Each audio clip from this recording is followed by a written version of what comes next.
Well, joining me live in studio today is Ryan Donnelly from the Tanglewood Nature Center, alongside Hank, the red-tailed hog.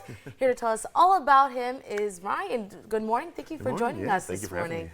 Well, I'm curious to know, where did they get the name red-tailed hog if there's no red tail? Yeah, so that's actually a really interesting story. So the main kind of story behind it that a lot of people believe is that red-tailed hawks were actually named before we had the color red in our language. So if you look at his tail, it looks kind of more of before we had the color orange named in our language. Because if you look at him, he kind of has an orange colored tail. But he was actually named before the color orange was named, because we didn't get the color orange until oranges were imported over from India. So before that, a lot of things that should be orange were named red, kind of like red-tailed hawks or red squirrels. They kind of have more of an orangish color to them. So that's kind of the main leading theory why people believe they're called red-tailed hawks. Interesting. Yeah. All right. Now, where would we typically find a red-tailed hawk soaring through the skies? Oh, yeah. So the cool thing about red-tailed hawks is that they are one of the most common birds of prey that you can find in the U.S. So they're found pretty much anywhere you go. They are usually out. You'll see them soaring around.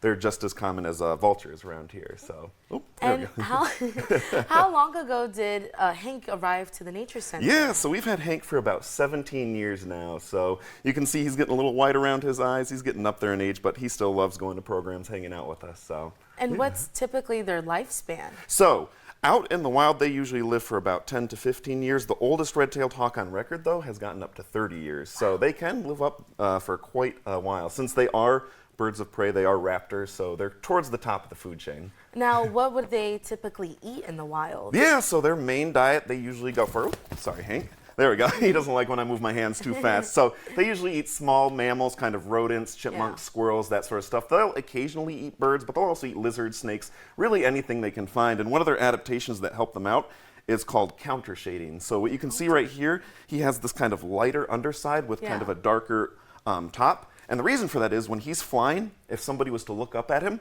he would kind of blend in more with the sky with his white underside. But if somebody was to look down at him while he was flying, he'd blend in with kind of the ground cover. So it kind of helps him blend in no matter where somebody's looking at him. So. The animal kingdom has a way of just fascinating me more and more every time I learn something new.